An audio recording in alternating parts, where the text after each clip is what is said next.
नमस्कार मित्रों, CSC Chandla take channel से मैं जीतन कुमार जैन एक बार फिर आपके सामने एक नई वीडियो लेकर प्रस्तुत हुआ हूं। मित्रों, अगर आप हमारे चैनल पर नए हैं तो कृपया करके हमारे चैनल को सब्सक्राइब कर लें, जिससे कि हमारे आने वाले सभी प्रकार के वीडियोज़ के नोटिफिकेशन आपको समय पर मिलते रहेंगे। चैनल को सब्सक्राइब करके बेल आइकन पर क्लिक कर लें। देखिए राइट साइड पर यहाँ पर सब्सक्राइब का ऑप्शन दिया गया है, वहाँ पर क्लिक करके आप हमारे चैनल को सब्सक्राइब कर सकते हैं। मित्रों, प्राथमिक शिक्षक वर्ग 3 की भर्ती काउंसलिंग से संबंधित जानकारी मैं आपको यहाँ पर दे रहा हूँ।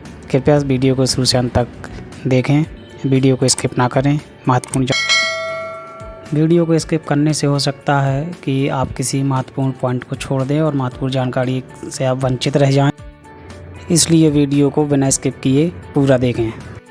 मित्रों, teachers requirement counselling MP online में TRC पोर्टल पर इसको करना है। देखिए मित्रों, यहाँ पर दिया गया है प्राथमिक शिक्षक संयुक्त काउंसलिंग गेस्ट फैकल्टी की श्रेणी में आने वाले आवेदकों को चिन्हांकन हेतु पंजीयन। यह पंजीयन 17 नवंबर 2022 से 24 नवंबर 2022 तक की डेट इसमें दी गई है। इसके संबंध में ये होना है। मित्रों, लोक शिक्षण संचालनालय मध्य प्रदेश भोपाल द्वारा प्राथमिक शिक्षकों के नियोजन हेतु विज्ञापन भी 19 अक्टूबर को जारी किया गया था। Professional examination board Madhya Pradesh Bhopal के द्वारा आयोजित प्राथमिक शिक्षक पात्रता परीक्षा 2020 में अर्ह पाए गए अभ्यर्थियों में से स्कूल शिक्षा विभाग के अंतर्गत रिक्त पदों की पूर्ति की जानी है।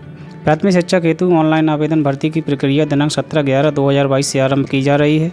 प्राथमिक शिक्षकों की भर्ती हेतु स्कूल शिक्षा विभाग 7,429 पद एवं जनजातीय कार्य विभाग के 11,098 पदों पर संयुक्त काउंसलिंग के माध्यम से भर्ती की।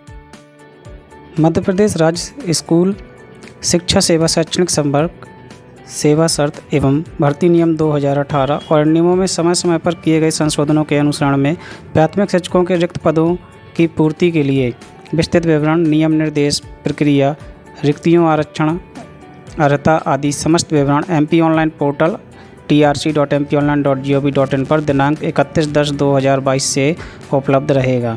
ये नोटिफिकेशन पहले जारी किया गया था। तो चलिए इसके बाद हम आपको आगे जानकारी देते हैं। मित्रों, 27 अक्टूबर 2022 को प्राथमिक शिक्षक पात्रता परीक्षा में अर्ह पाए गए आवेदकों के लिए काउंसलिंग हेतु निर्देशिका जारी। शैक्षणिक एवं व्यावसायिक अर्हताएँ की बात करें तो भर्ती नियम 2018 के नियम 8 की अनुसूची 3 के अनुसार निम्नांकित शैक्षणिक अर्हता धारित करना अनिवार्य होगा, जैसे कि प्राथमिक शिक्षक के लिए भर्ती नियम 2018 नियम 8 की अनुसूची 3 के अनुसार निम्नांकित योग्यता अभ्यर्थी के लिए अनिवार्य होगी। पहला, professional examination board Madhya Pradesh Bhopal के द्वारा आयोजित प्राथमिक शिक्षक की पात्रता परीक्षा 2020 निर्धारित प्रतिशत के साथ उत्तीर्ण की हो। दूसरा, कम से कम 50% अंकों के साथ हाई सेकेंडरी अथवा इसके समकक्ष तथा प्राथमिक शिक्षा में 2 वर्ष का डिप्लोमा। 50% अंकों के साथ स्नातक तथा शिक्षा स्नातक B.Ed, जिसने राष्ट्रीय अध्यापक शिक्षा परिषद द्वारा मान्यता प्राप्त संस्थान से शिक्षा स्नातक की उपाधि प्राप्त की है।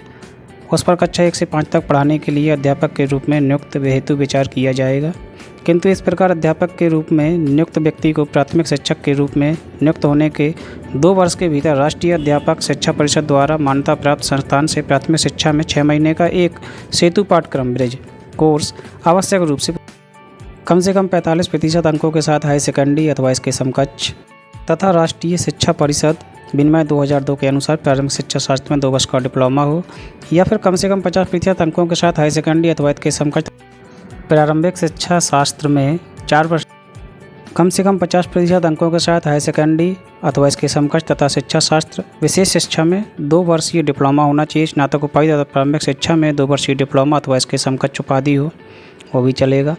देखिए यहाँ पर नोट दिया गया है, आरक्षित वर्गों जैसे अनुसूचित जाति, अनुसूचित जनजाति, अन्य पिछड़ा वर्गों तथा दिव्यांग व्यक्तियों के अभ्यर्थियों को शैक्षणिक योग्यता के अर्थकारी अंकों में 5% तक की छूट दी। संस्कृत पाठशाला के प्राथमिक शिक्षक संस्कृत के संबंध में संस्कृत साहित्य, व्याकरण आदि विषय के साथ मान्यता प्राप्त संस्था बोर्ड से उत्तर मध्यमा न्यूनतम शैक्षणिक योग्यता होगी। इसके अतिरिक्त व्यावसायिक योग्यता में B.Ed, B.Ed होना आवश्यक है। मित्रों, आयु सीमा की बात करें तो अधिकतम आयु सीमा और अधिकतम आयु सीमा में छूट से संबंधित जानकारी, जैसे कि अतिथि शिक्षक जिनके द्वारा न्यूनतम 3 शैक्षणिक सत्रों में एवं न्यूनतम 200 दिवस मध्य प्रदेश के शासकीय विद्यालयों में अतिथि शिक्षक के रूप में अध्यापन कार्य किया हो, उनकी आयु सीमा अधिकतम यहाँ पर देखिए दी गई है पुरुष वर्ग के लिए।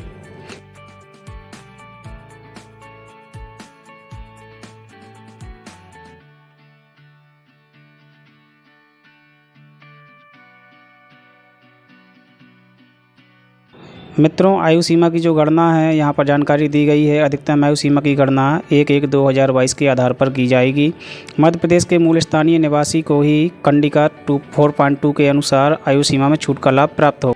मित्रों, यहाँ पर देखिए महत्वपूर्ण पॉइंट आप गौर करें तो मध्य प्रदेश शासन के शासकीय शालाओं में कार्य कर चुके अतिथि शिक्षक जिनके द्वारा न्यूनतम 3 शैक्षणिक सत्रों में एवं न्यूनतम 200 दिवस का कार्य अनुभव प्राप्त हो को अधिकतम आयु सीमा में 9 वर्ष की। मित्रों, अगर आपको हमारे द्वारा दी गई जानकारी समझ में आ रही हो तो कृपया करके चैनल को सब्सक्राइब जरूर कर लें, बेल आइकन पर क्लिक कर दें, जिससे हमारे सभी प्रकार के नोटिफिकेशन आपको समय समय पर प्राप्त होते रहेंगे। मित्रों, चलिए आगे। मित्रों, शैक्षणिक आरक्षण के विषय में बात करें तो महिलाओं के लिए 50% पद, भूतपूर्व सैनिकों के लिए 10% पद, शैक्षणिक संवर्ग अंतर्गत सीधी भर्ती के शिक्षकों के पदों के लिए उपलब्ध रिक्तियों की 25% रिक्तियाँ अतिथि शिक्षक वर्ग के लिए आरक्षित की जाएंगी, जिनके द्वारा न्यूनतम 3 शैक्षणिक सत्रों में एवं न्यूनतम 200 दिवस शासकीय विद्यालयों में अतिथि शिक्षक के रूप में अध्यापन कार्य किया गया है, परंतु अतिथि शिक्षक के लिए आरक्षित पदों की पूर्ति नहीं हो पाने की स्थिति में रिक्त रह गए पदों को अन्य पात्रताधारी अभ्यर्थियों से भरा जाए। मित्रों, तिथियों का विशेष ध्यान दें। 17 नवंबर 2022 से 24 नवंबर 2022 के बीच में ही अतिथि शिक्षक वर्ग 3 से संबंधित काउंसलिंग, प्राथमिक शिक्षक भर्ती काउंसलिंग की ये मुख्य डेट है। इसको दिव्यांगजन अधिकार अधिनियम 2016 और मध्य प्रदेश दिव्यांगजन अधिकार नियम 2017 के अनुसार 6% पदों पर आरक्षण प्रत्येक श्रेणी के लिए 1.5% की 1.5% की सीमा में निम्नानुसार जो भी विकलांगजन है, बहुविकलांगजन है, उन सभी विकलांगजनों के लिए अलग अलग परसेंटेज है। जैसे कि मध्य प्रदेश मेडिकल बोर्ड द्वारा जारी न्यूनतम 40% दिव्यांगता का प्रमाण पत्र भी उनके पास मान्य होगा। अगर उनके पास है तो उसे मान्य करेंगे। आरक्षण तथा आयु सीमा संबंधी छूट मध्य प्रदेश के मूल निवासियों के लिए ही होगी। प्राथमिक शिक्षक पात्रता परीक्षा 2020 की मेरिट के क्रम में पात्रता अनुसार चयन की कार्यवाही की जाएगी। बात करें प्रक्रिया शुल्क की तो प्रक्रिया शुल्क में अन्य अनारक्षित अभ्यर्थियों के लिए 200 रुपये एवं अनुसूचित जाति, अनुसूचित जनजाति एवं अन्य पिछड़ा वर्ग दिव्यांगजन के लिए आर्थिक रूप से कमजोर EWS वाले छात्रों के लिए आवेदकों के लिए 150 रुपये है। भर्ती प्रक्रिया के चरण। पात्रता परीक्षा में निर्धारित प्रतिशत के साथ उत्तीर्ण करने वाले ऐसे अभ्यर्थी जिन्होंने अतिथि शिक्षक के रूप में निर्धारित दिवस या सत्र में कार्य किया है, ये अपनी प्रविष्टि MP ऑनलाइन पोर्टल पर कर सकेंगे। अतिथि श्रेणी में होने की पुष्टि सत्यापन करते हुए अभ्यर्थी अतिथि श्रेणी के सामने यस ऑप्शन पर क्लिक तथा जो अभ्यर्थी इस श्रेणी में नहीं आते हैं उनसे इस चरण में कोई कार्रवाई अपेक्षित नहीं है। तदुपरांत राज्य स्तर से MP ऑनलाइन के पोर्टल पर उपलब्ध रिक्तियों के आधार पर कट ऑफ तय कर मेरिट क्रम में दस्तावेज अपलोड करने हेतु अभ्यर्थियों की सूची जारी की जाएगी।